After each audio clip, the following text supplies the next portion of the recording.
Public reactions have poured in after public affairs analyst Rufai Oseni posed a burning question. Who should lead the opposition coalition in 2027? He listed 6 possible pairings and asked Nigerians to pick their preferred ticket to challenge President Bola Ahmed Tinubu. The options were Atiku Obi, Obi Atiku, Obi El Rufai, Amechi El Rufai, Atiku Amechi, and the last, Obi Malami. Among these, the Obi El Rufai ticket topped the list, followed closely by Obi Dati, the duo that ran in 2023. But the Obi Malami option was rejected outright by the public. Many Nigerians questioned how the former Attorney General of the Federation, Abubakar Malami, even made it onto the list. Malami recently resurfaced in the political scene after attending a coalition meeting in Abuja where he criticized his former party, the APC. He accused them of caring more about power than solving the country's growing problems: insecurity, hunger, poverty, and a failing economy, and the rest of them. There are too many of them.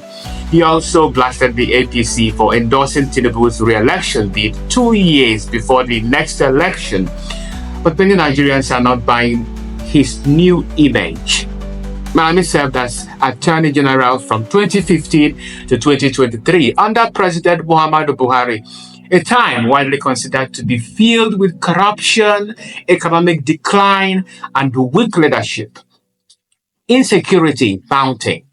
Critics argue that Malami was part of the very system that led Nigeria into its current crisis. Some even say if Nigeria was working, Malami would be in jail.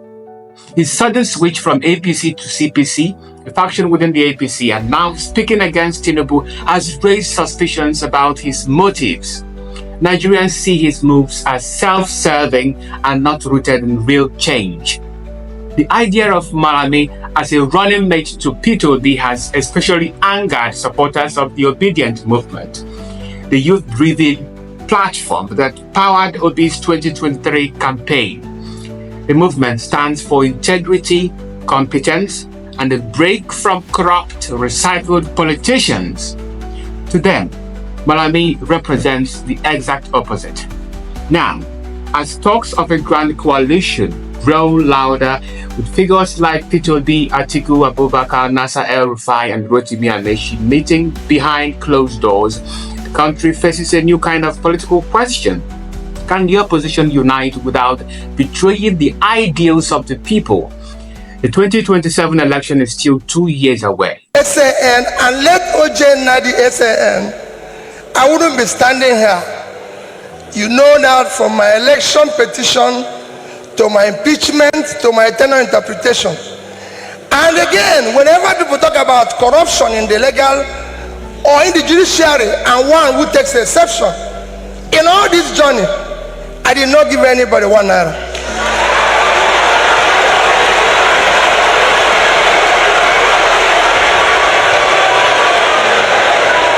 So for me,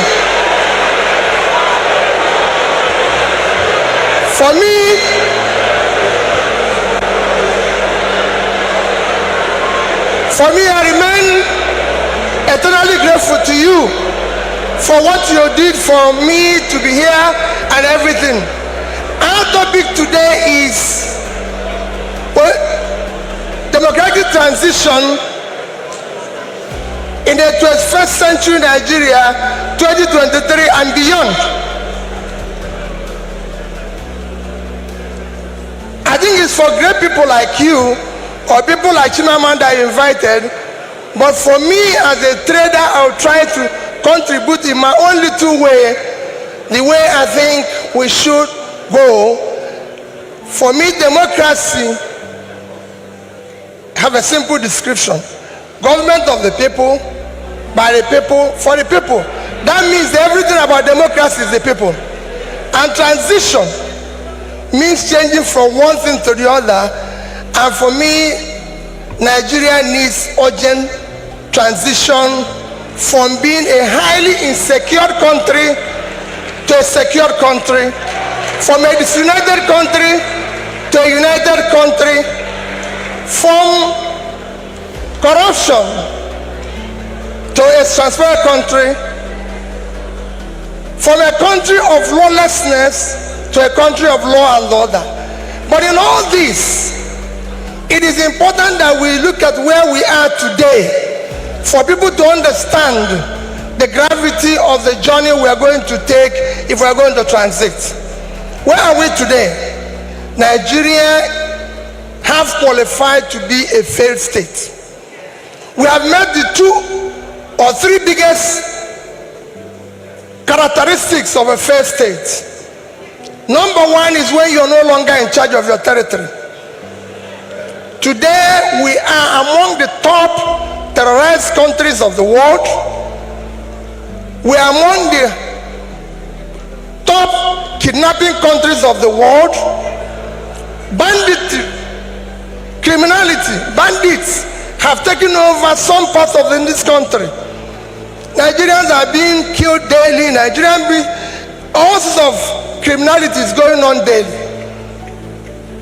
Even our most important source of foreign exchange revenue, oil, is today 80% stolen. That shows how bad it is. We are the only country, apart from Venezuela, who we know is their own is because of sanctions, that is not meeting up its OPEC quota. Every other country is begging for increase, but Nigeria is not meeting up its own. And you wouldn't believe the quantity that is missing. In July alone, our total average, our quota is 1.8 million. In July, our total average was 1,083,000 barrels a day. That means that in July, we lost 707,000 barrels per day. If you multiply that by 31 days, it will give you 22,227,000 barrels of oil that we lost. This is a country that needs dollar. If you sell it, if you sell that oil, if you sell the quantity we lost, this is July alone. If you sell it at the average price of $110, it will give you $2,450,000,000, which at our rate of exchange of 550, you lost. If you use 550, because I used an average of 550, you've lost 1,344,700,000,000 naira. That is your country. That's what you lost in 1 month because of stealing. It is important that we know this. Number two item to show that we are failed state is that you are no longer in control of your economy. Your economy today, we have an economy where we have over 100 million people living in poverty. Your unemployment is one of the worst in the world because you have a combined unemployment of 50%, unemployment and unemployment. Out of 200 million Nigerians, 60% is supposed to be working. So you're supposed to have 120 million Nigerians working, but today Nigerians that are working are under 50 million. So 70-something million of Nigerians are not working, they are not productive.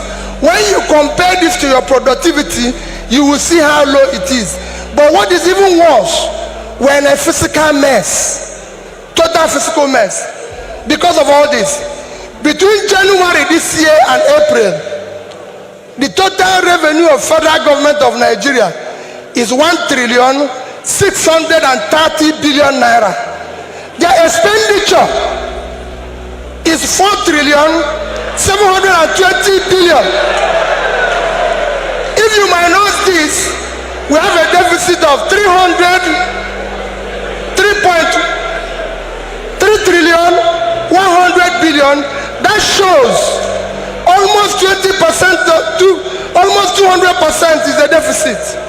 And this is the crisis you face. How did we come here? It's a cumulative effect of leadership failure over the years. Because it's 10%, I'll stop here. I would have talked about power. How did we come here? What are we going to do very quickly to come out of this? Very quickly, you need to have a visionary, articulated, competent leadership to start turning around this.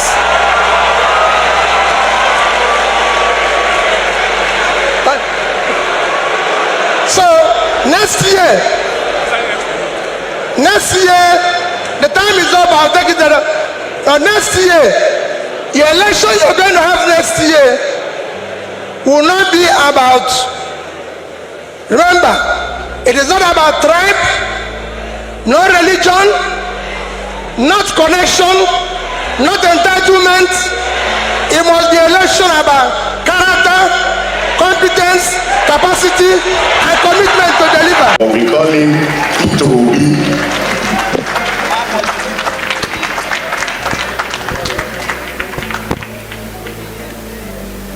Your Excellencies and our dear Father,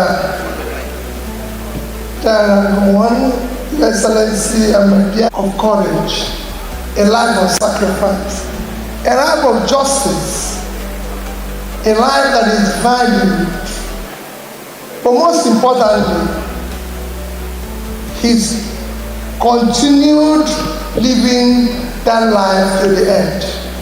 I listened to my brother Mike when he talked about, may the labor of our heroes past not be in vain. I'm sorry, I'm happy that Jagawan is here, and I'm happy that Jonathan is here. But I can tell you, their sacrifice is in vain. They've sacrificed for nothing. We're in this country when people were protesting, when there was no need to protest under Jonathan. Where are those protesters? Have they died? Where are they? So why are we saying it should not be in vain? Jonathan increased fuel from 87 naira to 120, and people were protesting in this country. And when it was 900, they were not protesting. Are they dead? So why are we saying it should not be in vain? People protested when Naira was 180 and when it was 1,500, they're not protesting. Are they dead? So let's not say it should not be in vain. I spoke a few days ago and people said I'm demarketing Nigeria. When it's true to be in the marketer, one bank has just shown that 75% of Nigerians in rural areas are poor. It's one bank demarketing Nigeria. UNICEF 2 days ago released that Nigeria now have over 2 million malnourished children, the second highest in the world, and then demarketing Nigeria. Let's face the reality. Their labor is in vain. We have a country now that is not democratic. We are not a democratic country. Let's tell ourselves the truth.